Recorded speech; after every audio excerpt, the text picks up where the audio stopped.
So let's raise the big questions. Is the Modi government making Kejriwal a powerless chief minister? Does the ordinance of the Modi government go against the federal spirit of the country? Is Delhi to be treated as an exceptional case?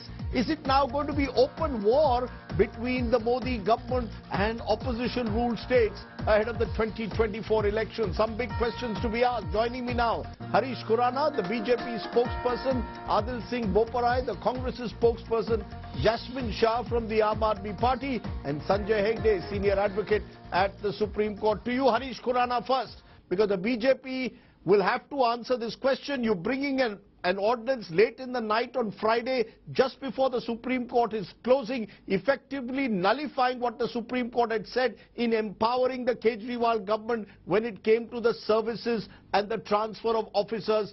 You did it, it is argued, because you want to disempower the Kejriwal government. It's against the federal spirit. What's the message the BJP is sending out here, Mr. Khurana? Rajdeep, first of all, we should understand what the legal status of Delhi is. The legal and administrative status of Delhi is that it's a union territory with special powers. It's not a state, we should understand. But unfortunately, Arvind Kejriwal is not ready to accept that. Problem is, you're talking about why the BJP brought the ordinance. Centre has the full right to bring the ordinance, and I'm sure it will be passed in the parliament. That is, we are pretty confident about that. We have the numbers for that. But we should understand why we have brought this. See, we should understand. No, couldn't you have waited till the parliament session? I'm telling you. Couldn't you have waited till the parliament session? What was the urgency? The urgency seems to be to create a confrontation and disempower the Kejriwal government, which is an elected government. It's elected by the people. Rajdeep, let me complete. I'm telling you what was the need of that. We should understand. On 11th of May, the Supreme Court gave a verdict. Immediately after the verdict, Arvind Kejriwal meets Lieutenant Governor and requests him to transfer on one of the officers at a particular that time. Lieutenant Governor requested him, let the audit copy come, let us study, wait for 2-3 days, and we'll do that. Immediately on 12th, they moved to Supreme Court. And we should understand, Ashish More has filed a written complaint. Rajshekhar, 8 officers was writing a clear-cut complaint, and what they are saying, it's a blatant harassment. It's a word I'm talking about. And they are the officers. Who are the officers? They are the officers, All India Civil Service Officer, boss. He's the IAS officer. What do you want to do in Delhi? A constitutional breakdown? Administrative breakdown should happen.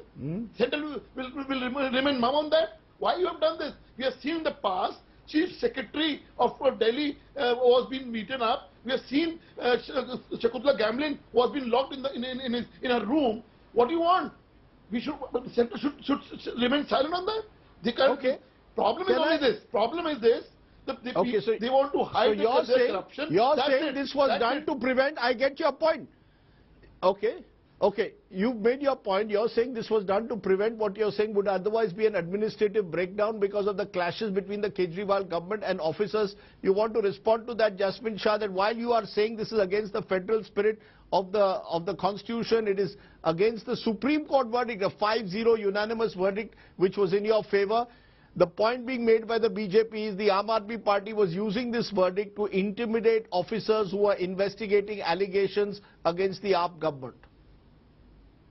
Rajdeep, there is a very classic trait of dictators that they will not cede an inch even when voted out of power.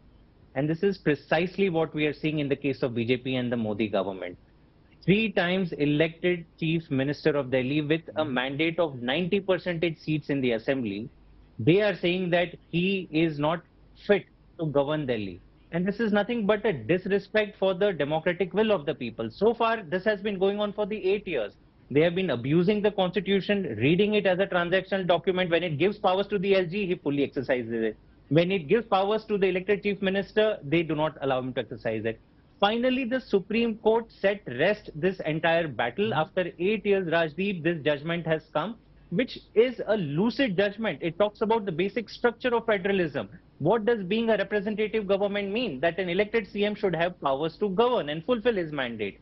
But today we are seeing unprecedented scenes. I would say since the times of Mrs. Indira Gandhi, we have never seen such a frontal attack on a Supreme Court constitution bench which the Modi government has done. These are nothing but political attacks. They are saying आपने ये कर दिया officer के साथ वो कर दिया But the argument the BJP is saying, BJP is saying that you are targeting officers. You are using the judgment to target specific officers, and that will lead to an administrative breakdown. Rajdeep, if any allegation is there of any nature, please do an investigation. BJP is alleging this, BJP is acting as the judge, and then BJP is becoming the executioner of this judgment that you have harassed officers. It's very convenient. It's very convenient of BJP to say that, because they know very true that the moment this matter goes to Supreme Court, and I must correct you, Rajdeep, this is not an attack on federal spirit. Not just an attack on federal spirit, it is an attack on the basic structure of constitution, where in the last judgment of Supreme Court it has been held that as federalism mandates that the center does not come into the territory of an elected government, be it at the state level or an NCT level of Delhi. Second, it talks about a triple chain of accountability, that you want the CM to be responsible to the people of Delhi. But that will only happen if the bureaucracy is accountable to the people. Very nicely put out. Now, an act or an ordinance cannot alter the constitution or the basic structure of the constitution. A standard 8th civic class student knows that. But BJP says that we have ordinance लाके constitution को amend करेंगे. So this is, nothing but a colorable exercise of power. It is bound to be struck down, but it will also bring a national shame that today we have a prime minister who does not accept defeat.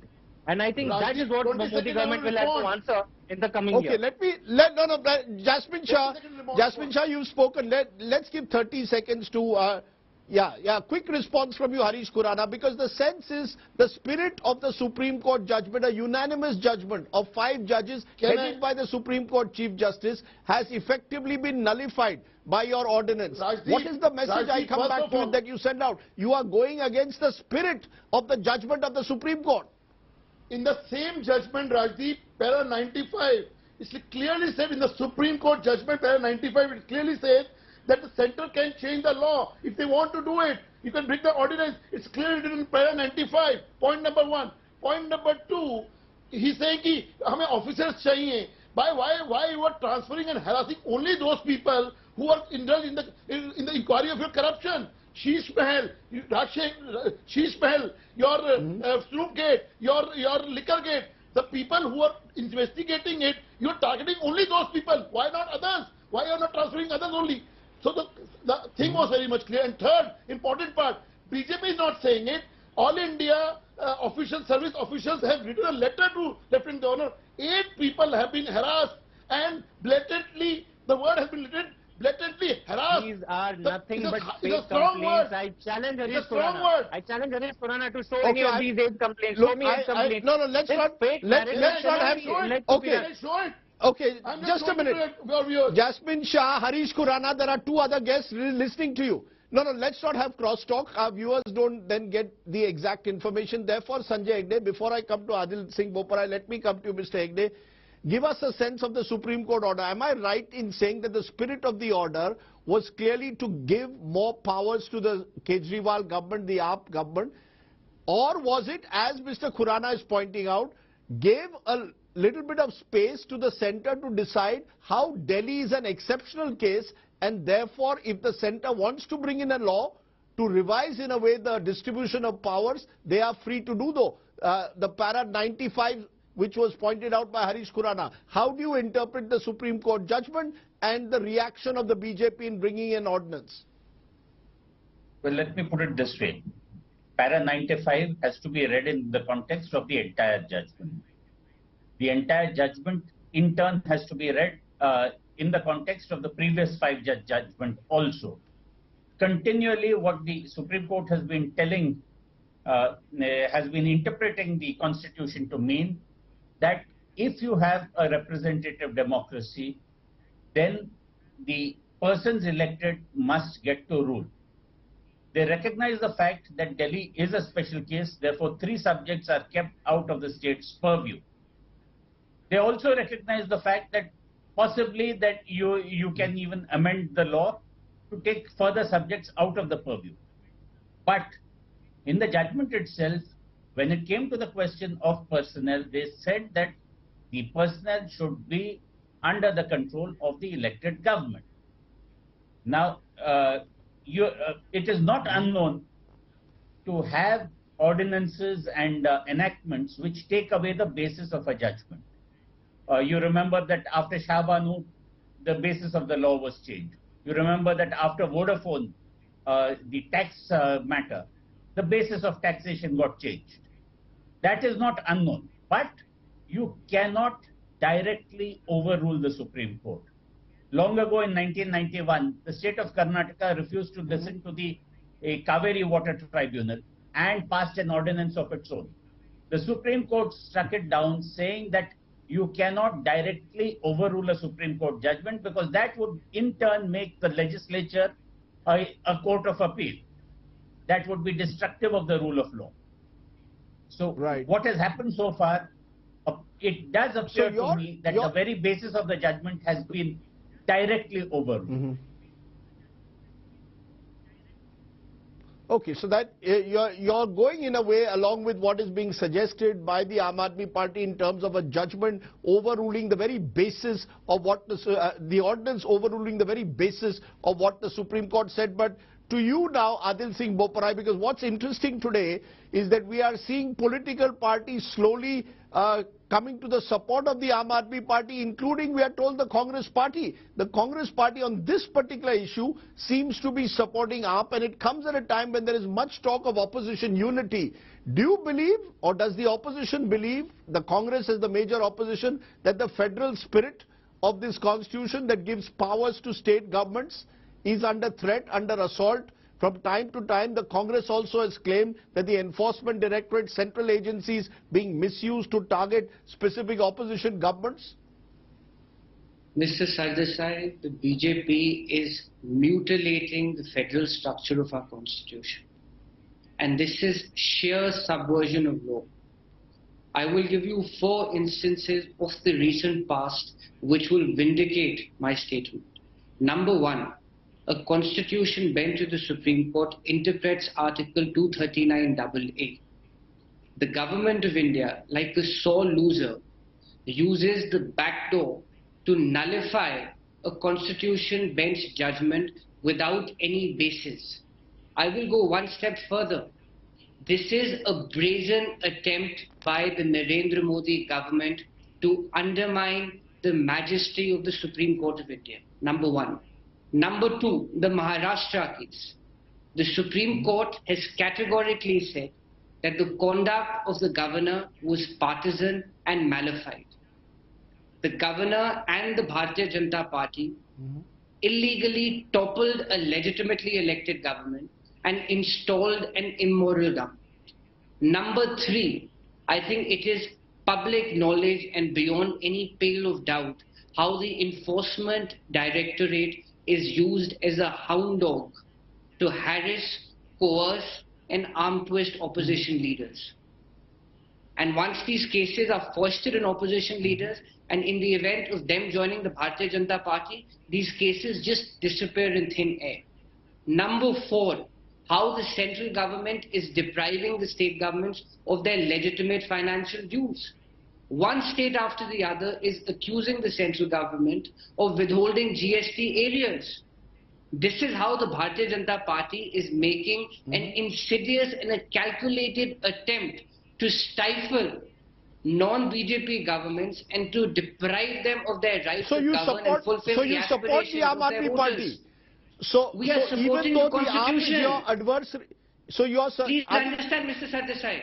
Please understand this. Okay. We are in support of the Constitution. I am not holding a brief from the Aam Aadmi Party. We're in support for the Constitution of India. Political affiliations are secondary. Today there is a looming danger to our constitutional fabric. I have said this ad nauseum. The Bharatiya Janata Party is demolishing democracy and our constitution brick by brick. And I think it is high time that the citizenry should put their political affiliations aside and see the writing on the wall. I want to comment on this. Those are very strong words, Harish Khurana. Harish Khurana. I would like to Harish Khurana, 1 minute. 1 minute. Harish Khurana, the bottom line is that you've got the Prime Minister came to power, himself a Chief Minister once, and spoke of cooperative federalism, of the need of Team India. He, in his early speeches, would always speak of Team India. What's happened to the Team India? You've instead got, Adil Singh Bopara has given 4 instances where clearly there's a sense that you topple opposition-ruled governments using what is, some say, is various allurements. You're being accused of misusing enforcement agencies. You're being now accused of misusing your ordinance powers. Are you creating center-state friction instead of cooperative federalism, Mr. Khurana? Rajdeep, I think Congress is now become a confused party whether to support or not. When I say this, there is reason behind this. A stalwart Delhi Congress local leader, son of Sheila Dikshit ji, what he said in his tweet, it's a failed government of Kejriwal. He's stuck on deep in corruption that any day, for the first time in the history of this country, an elected CM will go to jail for 8-10 days. The problem is that there is no CM which is more rude. This is Sandeep Dikshit's statement yesterday only, and the Congress is supporting right now, the Congress spokesman is supporting right now. Same like Ajay Makan. Ajay Makan has tweeted he stated one instance about the transfer of when he was a minister. Please, Problem is, please he don't want to understand. Please. He don't want to understand. We have 5 years of Khuranaji government in Delhi in '93. That time, Narasimha Rao ji was the Prime Minister at that time. Very much cordial relationship. 15 years, Sheila Dikshit ji was there. 6 years, Vajpayee ji was Prime Minister. Very cordial relationship. Have we ever seen any kind of constitutional breakdown? Have we ever seen like Lieutenant Governor to Gali Dena? Have we ever seen like, please, let me complete, boss. Let me complete. Have some decency, boss. No, but Harish Khurana, Adil, no, 1 minute. No, one by one. Harish Khurana, Adil Singh Bopara is saying that they are standing up for the constitution. This is not about a party, this is about a constitution. Yes, Adil Singh Bopara, very quickly. Yes. Khurana sir, please. Yes, Khurana sir, please hold your horses for a moment. Mr. Sardesai, today we may have our differences with the Aam Aadmi Party, but today the fact of the matter is that there is a unanimous constitution bench verdict, and that verdict is the law of the land. It doesn't matter whether it's the Congress, the BJP, the DMK, the TMC, we have to follow the letter of law, and without changing the substratum of the judgment, without changing the base of the judgment, you bring an ordinance through the back door and nullify a judgment. Mr. Bopara, we cannot stop. Ordinance can be brought in. No, Mr. Sardesai, this is legal illiteracy. Ordinances, Mr. Bopara. Let's be very clear about that. Sardesai Saab, this is legal illiteracy. Can I kindly come in 30 seconds, please? This is legal illiteracy of the Bharatiya Janata Party. Go ahead. Yeah. You can bring in an ordinance, but you have to change the base of the substratum of the judgment. The base of the substratum of the judgment stands. This is an assault on the Supreme Court. This is an assault on the Supreme Court of India. Okay. Mr. Khurana, you don't understand law. Why are you unnecessarily getting anxious? Okay, one by one. Harish, one by one. Can I bring in? Okay, can I just bring in just a minute Jasmine Shah? Because Jasmine Shah, here is the Congress party saying today that they will support you because they believe that what is being done is unconstitutional. Do you see this support in terms of a wider political unity? Because you've got the likes of Omar Abdullah who are saying today that when Article 370 was effectively removed, Arvind Kejriwal did not say a word. And that's when the federal spirit, according to Omar Abdullah, was equally damaged when Jammu and Kashmir was reduced from a state overnight into 2 union territories. Therefore, questions are being raised also with the AAP being selective. Now, because you are being targeted by the Modi government, you are suddenly rushing to take support from leaders across the country. Why didn't you speak out earlier when other state governments were also being targeted in some way or the other? Rajiv, first of all, this statement of yours is factually wrong because just 2 or 3 months back, Arvind Kejriwal ji, along with 8 other elected chief ministers and former chief ministers, wrote to Prime Minister Modi and said that it seems under the Modi regime, there is a systematic attack to target non-BJP elected governments, reduce their powers either through the offices of governors or lieutenant governors or by passing ordinances, Tughlaki Farman sitting at the center. Nothing but to restrain the non-BJP governments. And I welcome the statement of the Congress, because we are not saying this is a fight of Aam Aadmi Party. This is the fight for constitution, the soul of the constitution. We are an elected government. Tomorrow Congress may be the elected government in Delhi, परसों BJP भी होगी. That doesn't mean we will not allow BJP to govern. Never in the history of India have we faced a problem about peaceful exchange of power after the election process is over. Only and only BJP under Mr. Modi and Mr. Shah seems to not respect people's mandate when it doesn't go in that favor. When it goes in favor, say temple of democracy, आज भारतीय democracy की जीत हुई, लेकिन जब हार होती है, you pull down the other governments in this naked fashion. This is an abuse of power, and therefore it is not our fight. It is the fight for Constitution of India. It is the fight for the Delhi voter, and that is what we are asking all the other opposition parties of. This is not to support our agenda, but we should be able to stand together in the parliament against the blatant dictatorship of Prime Minister Modi. Can we respond, Rajdeep? Okay, we are hearing two very contrasting views, but Sanjay Hegde, do you believe though that Delhi is an exceptional case because it is the national capital? There will be the Lieutenant Governor has specific powers, as you said, specific areas, police, land are controlled by the central government. Do you believe that we cannot extrapolate based on what's happened in Delhi with this ordinance to suggest that the BJP government of Narendra Modi is effectively acting, as the AAP is suggesting, as a dictator across the country, that the constitution of the country is under threat? Well, one must say that what is happening into Delhi, many people fear, may soon be the model for all states hereafter. It is well known that many states are going to be split into smaller units. When that happens, what is the nature of governance? What is the relationship between the center and the states? Then you ask about the unique position of Delhi. Delhi has nearly 3 crore people. You are sitting in a state, Rajdeep, where there must be less than 50 lakh people, citizens or inhabitants. So, to deprive everybody in Delhi of a representative government just because a certain portion right at the center of Delhi houses the federal government is not exactly constitutionally right. Today there was an article in one of the newspapers which suggested that only the NDMC area could be made a federal area, the rest of it could behave like any other ordinary state. These are constitutional issues which need to be discussed in parliament, not to be ruled over only by ordinance. But you see a pattern in the attempt to overturn this Supreme Court judgment. You believe that this sends out the wrong signal because you believe there is a basic structure doctrine also here at stake. If tomorrow Parliament passes it, would you say then? You're saying Parliament should pass it. Any such changes of this nature, far-reaching nature, should be passed by Parliament, not through an overnight ordinance. That smacks of some kind of authoritarianism. Am I correct? Absolutely. Otherwise, you have the Supreme Court going into elaborate hearings, spending weeks on the matter, the judgment being, 2 constitution bench judgments being delivered after much consideration.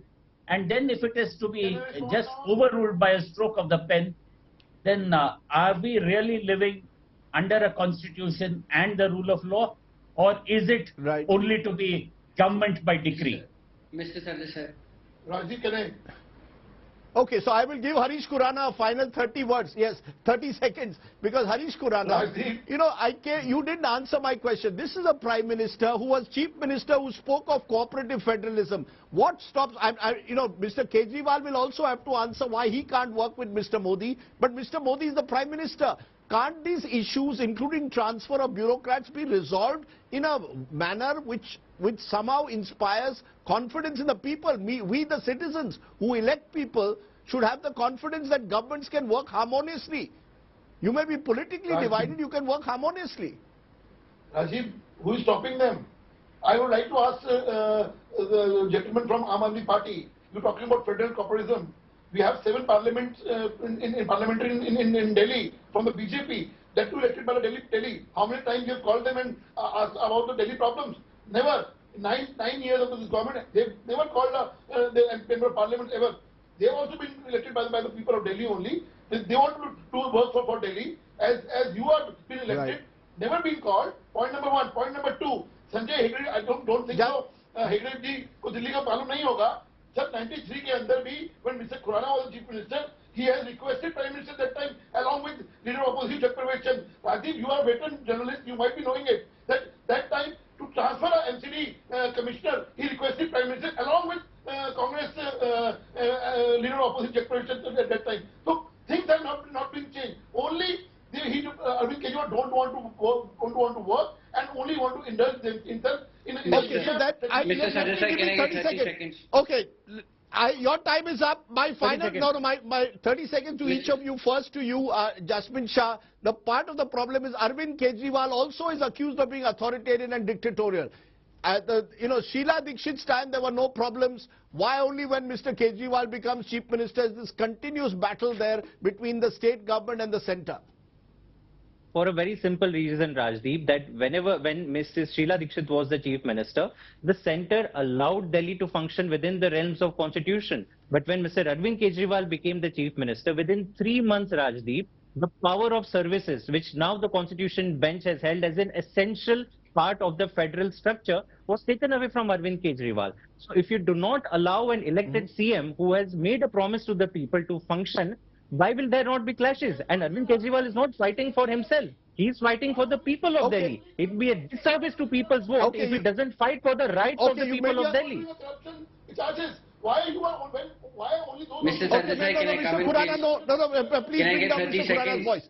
Mr. Khurana, you cannot Bopara, your final 30 lamenting. seconds. Your final 30 seconds. Mr. Sadasai, Yeah, let Mr. Bopara have the final 30 seconds. Yes. The breathtaking brazenness of the Bharatiya Janata Party is the linchpin of their politics. They're a party which is driven by a fascist ideology. You and I can continue to debate this as much as we want to.